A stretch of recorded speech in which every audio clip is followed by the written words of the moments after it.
Hi everyone, Matt Bernier and Mike Beer taking a look at the Grade 1 Cotillion from Parx on Saturday afternoon. It's Pennsylvania Derby Day, but the co-featured event is the Grade 1 Cotillion for 3-year-old fillies going a mile and a 16th on the main track. Let's take a look at this field, and of course the main horse that everyone is going to have all the eyes, all the attention focused on is the Kentucky Oaks winner number 9, Abel Tasman. She makes her return to the races following a victory in the Coaching Club American Oaks up at Saratoga.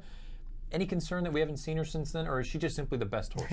Yeah, it's a little concern to me anyway. And not that I know that there's anything wrong. I don't know that anything happened. Maybe this is just the race Baffert wanted to run in. I thought that after the Coaching Club we'd see her in the Alabama at Saratoga, but I don't know. Maybe they wanted to wait for the $1 million race here. I don't know. I don't like that, but maybe that was the plan all along. Either way, she's just a mile the horse to beat in this race. A 4-time Grade 1 winner already, and going shorter for her, I don't think that's a real big problem. She's ripped off 3 consecutive Grade 1s of the 4 Grade 1s that she has. Now, is it me being nitpicky trying to find a reason to play against a horse? When I go through and I say, the Coaching Club, I thought it was a brilliant ride from Smith. It was a gamble, but it was brilliant considering there was no pace. You go back to the Acorn. I thought it was another brilliant ride from Smith. I agree. Taking what he had given to him, shoot down to the inside when everybody thought the rail was death, goes on with it. And then the Kentucky Oaks, the race completely fell apart over a wet track.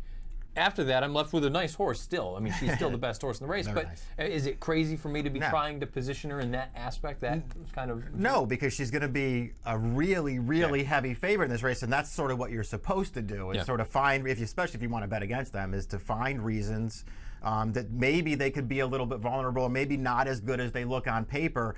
You know, you just have to make sure that while you're doing that, you've got some firm ground to stand on. Sure. I think you got some firm ground to stand on. I mean, there are ways to look at her most recent 3 races and just say, yeah, she had basically all the best of it in all of those races. I still feel like, though, you have to give her a little credit as well, because you have to be able to ride horses that way and get them to respond to do it, especially the way that Smith rode her in the Coaching Club, to go from way at the back to way to the front, you know, in basically a 1/4 of a mile, 1/8 of a mile, to just get right up on the pace and to be able to keep going after that.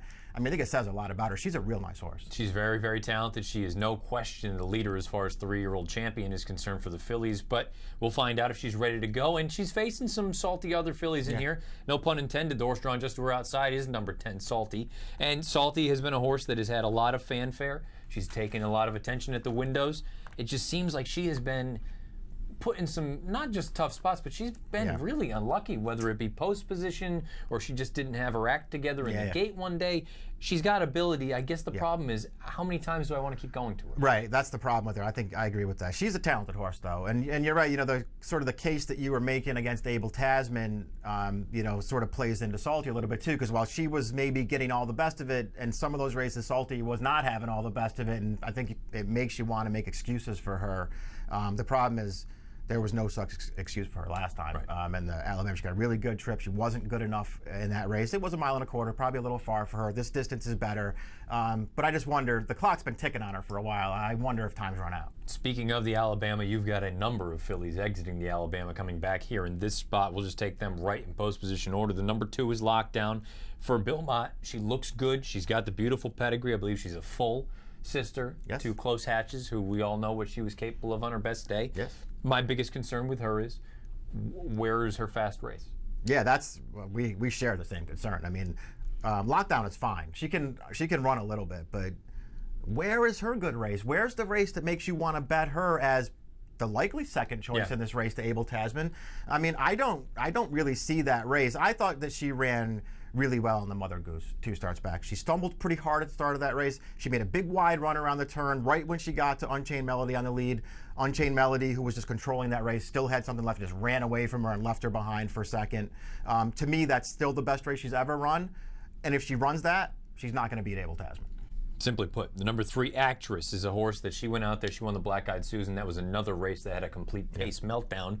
The problem I have with Actress is it seems like she always comes with a run, but she has so much work to do to come on. And now again, if you have to make the case that maybe she's starting her run with Abel Tasman, I don't know if I like that. I don't know if I like that either. Yeah, you're right. She just leaves herself too much to do at this point. Pretty talented horse, though. She can run a little bit, but she's going to need everything to go right for her in this race and for this pace to come back for her. It Tiswell was the one cutting out the fractions in the Alabama. She hung around a little while, faded down the lane to Elate, who looks like she could be a legitimate sort of contender for the Breeders' Cup Distaff.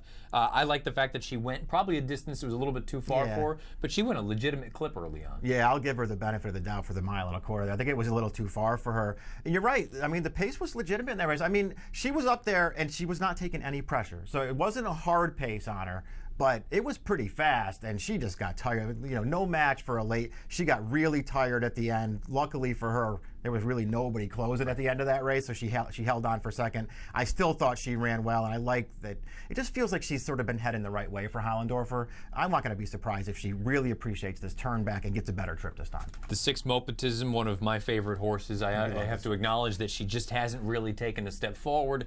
Maybe the turn back in distance helps, but I have to be honest, I thought the extension in distance was going to be kind of the great equalizer, and it wasn't. Yeah, it really wasn't. She did not really do any running at all in the Alabama. Her races prior to that, I don't know how much of a chance they really give her. She's certainly a good horse. I don't know if she's this good. As for the rest of the field, the number 4 is Proud and Fearless for Larry Jones. This is a horse that figures to be forwardly placed. I don't really know what happened in the Monmouth Oaks, but she almost upset the apple cart at a little bit of a number 2 starts back in the Delaware Oaks. Yeah. And I feel like if you are going to give it Tiswell a look, you have to at least give a brief look. Maybe you don't think she's quite as good, but you have a brief look to Proud and Fearless. Yeah, true enough. They were pretty close together in that Delaware Oaks. I wonder if they'll try and make the front with her again. They did that day. It Tiswell seemed, you know, comfortable letting that horse have lead and tracking her. Maybe they'll do the same thing here. And maybe that works for Proud and Fearless, but I think that also works for It Tiswell, and I just wonder if It Tiswell just isn't better than she is. Pletcher has 3 in here, all of them for Rapoli. Only one of them is figuring to go in this spot. We'll start off with Thirst for the Cup. This is a horse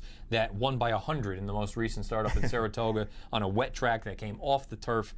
Other than that wet track victory, she's not fast enough. No, beat really nothing that day on a wet track and got right to the front. She just seems like she's in way too tough if they decide to run here. Stay Fond is cross-entered in the Charlestown Oaks. I have a feeling that's where they end up going with her. But should she run in this spot, she's another one. I don't think she's fast enough. I don't think so. I like her as a horse. I just don't like her in this kind of a race. 1X Run and Go to me is the one that if she runs here, I think she's mildly intriguing simply because we don't know what the ceiling is just yet. And I thought both of her starts, the first one down at Gulfstream in January and the return effort up at Saratoga, I thought they were both good. I agree. I like both of her races. She's the one, the Pletchers, I think you will see her in this race, and I think that's probably right. It's just, it feels like they're asking an awful lot of her, you know, stretch her out for the first time in a race, you know, where Abel Tasman also shows up. But it also shows a lot of confidence in her, too, from Pletcher. She's only run twice. They're going to go in $1 million race for her first route try. I mean, I think she's pretty good. I just think this is going to be really tough. The top 2 from the Monmouth Oaks both enter here. One of them, Sign-Wave, is cross-entered in the Charlestown Oaks. We begin with Sign-Wave. She was the runner-up. All things considered, what did you think of the effort? I thought that she ran fine in that race. I don't think she was nearly as good as the winner, but she's another horse who does feel like she's sort of improving at the right time. I don't know if she's this good. Teresa Z was the winner. We have a formulator fact, and it's a positive one for Anthony Margata Jr., the trainer. Over the past 2 years, Dirt winner last out. 10 for 31 is a 32% strike rate with a 352 ROI. I have to be honest with you. I feel like she's just been a different horse ever since they've taken the blinkers off. Yeah, the last 2 starts, man, they took them off. Look, you know, the Parx race, make of that what you will, or the Penn National race. I mean, there was not that much in there. Right. That was a pretty impressive win, though.